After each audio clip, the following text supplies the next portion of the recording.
Good morning, Lansing. It is Friday, June 4, and I am Melanie Youngsma, publisher of the Lansing Journal, here with Josh Bootsma, managing editor of the Lansing Journal. We're here for another Friday Roundup. A big event of this last week was Sunday's Memorial Day event at the Lansing Veterans Memorial. Very fun event, nice weather. Beautiful. Hundreds of people came out for that. You can read the story about that online. Our talented freelance reporter Quentin Arthur was there on the scene, and not only is he a talented reporter, he's a talented photographer and videographer. Yes. So you can see his highlight reel from the event on our website. Yeah, when Quentin mentioned at our meeting a couple of weeks ago that he does video, I didn't really know that he really does video. Absolutely. I mean, he's got skills that Josh and I don't have, and so we are so glad to have him on the team now.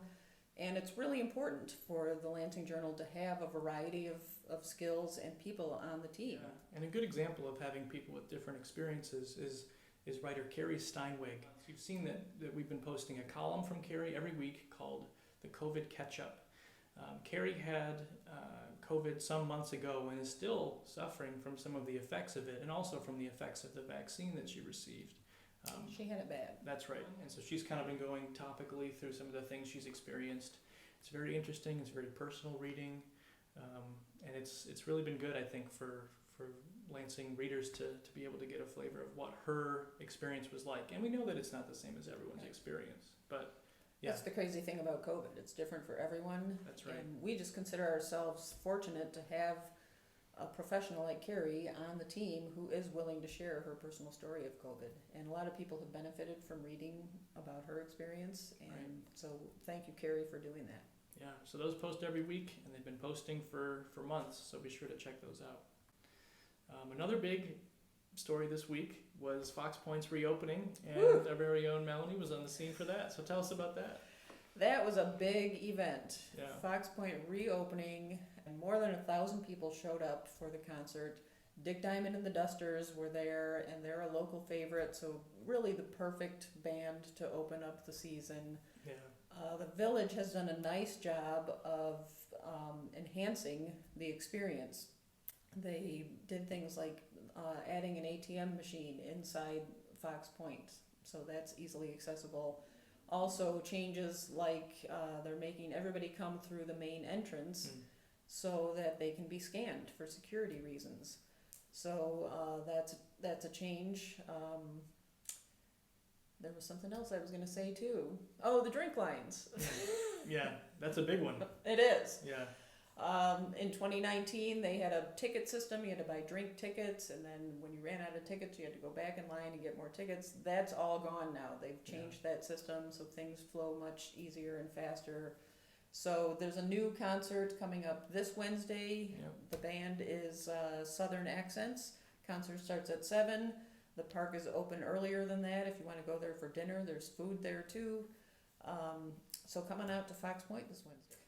What else should people know from the past week? Yeah, so a popular story on our website this week was an update on the TF South nickname process, the renaming process. Red Wolves is the current favored nickname. Jim Masters wrote a story this week updating the public on that. At a recent District 215 board meeting, however, some students came and said, I don't know if we like Red Wolves. We're not sure if that really represents us. So the process is still ongoing, and we'll be sure to keep you informed about that. It's hard to choose a new name. Yeah, it is. It There's is. a lot of history attached to the Rebels and a lot of emotion surrounding it. So it's been an interesting process, and people have been following it with our coverage of that process. Yeah. Yeah. I was thinking a good name might be the TF South Rockets. The Rockets. Yeah. I like the name Rockets. What's the significance of the Rockets for you? Well, they chose the Rebels as a play on the rivalry between TF North and TF South. That's North right. and South, that's where that came from. And the TF North team is the Meteors. So I thought maybe Rockets would be a nice tie-in to TF North. There you go.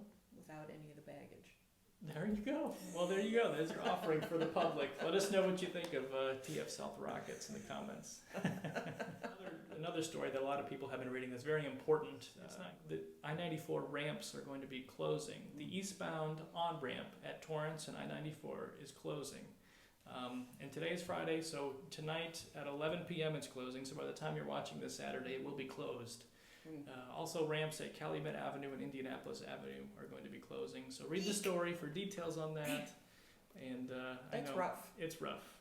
Just when people are starting to hopefully go on summer vacation and whatnot and go places, some roads are shutting down. But So just stay in Lansing this summer. there you go. It's Lots nice of fun here, things to do in plenty to Lansing. do. You don't need to get on the roads. Yeah. And what's happening at St. Anne tomorrow, or Saturday? That's right. So Saturday at St. Anne is kind of a bittersweet event. They're calling it the Farewell Tour. So from 1 to 4 p.m., anyone from the community, if you're a former St. Anne student, teacher, really anyone, you can tour through the school. And then at 4, there's going to be a mass. And then at 5, there's going to be a party in the parking lot, just to kind of celebrate 70 years, celebrate the end of 70 years.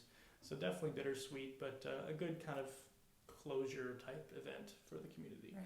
Yeah. St. Anne has been such a presence in Lansing for all these years, many generations of students. And so it is sad that the school is closing, but this will give people a chance to say goodbye, Right. and to connect with classmates. And so we hope a lot of people take advantage of the opportunity, show up at St. Anne on Saturday afternoon, and say your farewells. That's right. I think that's about all I have for this Friday. I think we hit all the major things from the past week and a couple of things coming up. So yeah, that's good. And we will look for you next Friday in the Friday Roundup. That's right. Enjoy your weekend.